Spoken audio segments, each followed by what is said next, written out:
All right, so we're diving into the Arabian Nights this time. A classic. It really is. There are so many stories, so many versions, and Can be tough to know where to even start. right. So we're sticking with excerpts from Richard Burton's translation for this deep dive.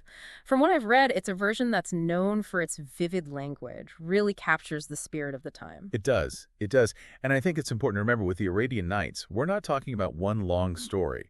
It's a collection of tales all woven into this really unique frame narrative. And what a frame narrative it is. I mean, you've got Shahryar, this king, right, Ronhin. He's so messed up by his wife's infidelity that he decides, Yeah, dark stuff. oh, incredibly dark. He decides he's going to marry a new woman every single night, only to execute her in the morning. I mean, to talk about a recipe for disaster. No kidding. It's this really intense setup for the whole thing. You can just feel the suspense building right from the start. Exactly. So enter Scheherazade, Our clever storyteller. the OG master of suspense, am I right? Without a doubt. Knowing Shahyar's plan, she still volunteers to be his bride. And her plan to survive. Storytelling.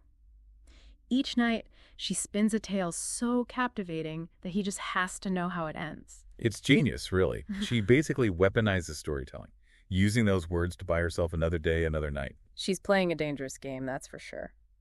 But let's talk about those stories for a second. They're not just filler, are they? Oh, absolutely not. They are captivating in their own right. Like the story of Shah Zaman. He catches his wife cheating, and then later he sees Shahryar's own queen sneaking off with, well, let's just say, not the most upstanding citizens. Talk about adding insult to injury. I think that detail, Shahryar witnessing that betrayal firsthand, is crucial. Oh, how sad. Well, it adds this whole other layer to his own trauma. Think about it. This is someone he trusted completely, and she betrays him in the worst way. Yeah, it makes his descent into, well, madness and murder almost, I don't know, understandable. In a way. Yeah. But back to the stories themselves. The imagery that Burton uses is just incredible. You can practically feel the tension, the intrigue in every scene. And that's one of the things that makes Burton's translation so captivating, right? Definitely. Like that whole scene with the talking animals, the bull and the ass overhearing their master's secrets. Oh, yeah, that was a classic. It's such a small detail, but it adds this layer of magic, of danger, to what would otherwise be a pretty mundane situation. And speaking of overhearing things, it's interesting how often that motif pops up, isn't it? Characters eavesdropping, stumbling upon secrets they weren't meant to hear. It's like that's how the plot moves forward. It does. It creates all these unexpected twists and turns. Which makes you realize how much these stories hinge on hidden knowledge, on secrets, and the power of words. It's a world full of disguises, mistaken identities, people constantly trying to manipulate their situations, and words are their weapons. Just like Scheherazade. It's true. Words can be powerful, even dangerous. But it's not always about manipulation and intrigue, is it? The Arabian Nights is also full of these amazing stories of love, loss, the whole spectrum of human experience. Definitely. And let's not forget those magical interventions we talked about earlier. Right. The genies, the ifrits, all those enchanted creatures, they seem to play a pretty significant role in these stories. They do. And, they're not just there for the fantastical element. There's more to it than meets the eye. Exactly. They offer this really fascinating glimpse into the beliefs of the time. Back then, people really believed in genies, in magic, in forces beyond our control that could shape our lives. So it's like these stories are trying to make sense of a world where a genie could just pop out of a lamp at any moment? In a way. Yeah. In a way. And these encounters, these supernatural interventions, they often serve as a test of character for the humans involved. Like a trial by fire, almost. Exactly. Take Sid al-Huzn, for example. Remember her? She outsmarts a genie who's trying to force her into marriage. Oh, yeah. She was a smart one. Right. Talk about taking control of your own destiny, even when faced with a powerful genie. And then there's that princess, the one who rescues the ape prince. Oh, that's a classic. It's like true love conquering all, even a jealous ifrit's curse. It's a reminder that even in a world filled with magic and the supernatural, it's often human qualities, wit, courage, compassion, that win the day. Definitely. And sometimes those qualities are tested to the extreme. I keep thinking about that image from Sinbad's Voyages, the ruined city where everyone's turned to stone. It's beautiful, but it's also terrifying. It's haunting, isn't it? Totally, like a reminder of time's passage and how fragile our own existence can be. It's interesting you mentioned that image because it connects to this recurring theme we see throughout the Arabian Nights, the theme of journeys. Journeys. Yeah, and not just physical journeys, although there are plenty of those, but also emotional, spiritual journeys that these characters go on. Oh, I see what you mean. It's like they're constantly facing challenges, making difficult choices, and ultimately being transformed by those experiences. Exactly. Like Badr al-Din Hassan, he goes from being incredibly wealthy to basically a pauper, even considered mad by some, and yet it's his wit and, a little help along the way that helps him find his way back. It reminds you that fortune can change in an instant, but it's that inner strength, that resilience that can help you overcome even the toughest circumstances. Do you think his story is meant to be like a testament to free will? Or is it more about accepting that fate just does what it does? That's a question that comes up again and again in the Arabian Nights, isn't it? Yeah. Fate versus free will. Is it our choices that determine our past, or are we just playing out some grand cosmic plan? Right. And the stories never really give you a straight answer, do they? They don't, do they?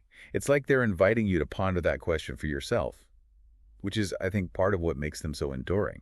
And speaking of questions, the frame story itself, with Scheherazade and Shahryar, it kind of ends on a bit of a cliffhanger, doesn't it? It does. It makes you wonder, did Shahryar truly change because of Scheherazade's stories? Or was it something else entirely? Right. Like, what was it about those 1001 nights of storytelling that, supposedly softened his heart? It makes you think about the power of stories, doesn't it? Can a well-told tale actually change someone's perspective, make them more empathetic, even save a life? It's clear these stories, even after centuries, they still resonate with people. But why? What is it about the Arabian Nights that continues to fascinate us? It's like they tap into something, I don't know, primal.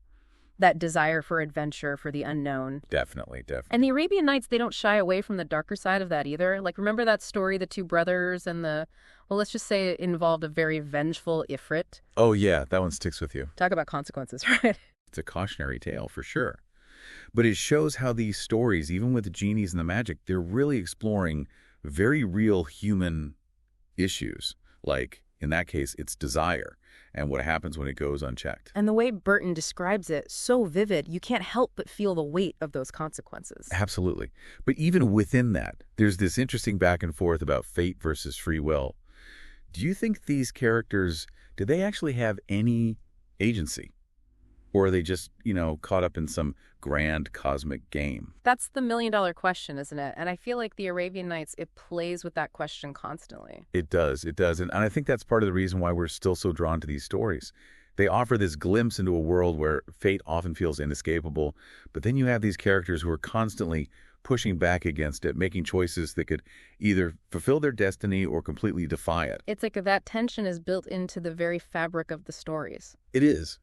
Take the story of the three calendars, for example. They're all marked by this shared misfortune, but each of them got there through completely different paths. It's like a reminder that everyone has their own story, and sometimes those stories, they intersect in ways we could never have imagined. Exactly. But even within that idea of intertwined destinies, you have characters like Aladdin. Oh yeah, talk about defying the odds. All right, he goes from, basically nothing, to riches beyond his wildest dreams. All because of a chance encounter with a magic lamp. It's the classic underdog story, but with a magical twist. Exactly. Although even Aladdin, he doesn't escape challenges altogether. He has his setbacks, makes his mistakes, but ultimately he learns from them. Which reminds me of another character, one who really embodies this whole idea of the hero's journey. Sinbad. Oh, Sinbad. He's always off on some incredible adventure. 7 voyages, if I'm not mistaken. And facing some pretty intense danger along the way. But it's never just about the adventure for Sinbad, is it? He always seems to come back changed somehow. You're right. Each voyage is like this trial by fire, forcing him to confront not only the dangers of the outside world, but also his own inner demons, Yeah.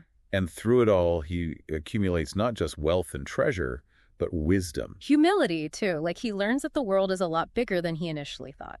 And that he's just one small part of it. And in the end, he returns home transformed by those experiences, ready to share the lessons he's learned. It makes you think about the stories we carry within ourselves, don't you think? The experiences that shape who we are. It's powerful stuff. And the Arabian Nights, it reminds us that life itself is a journey.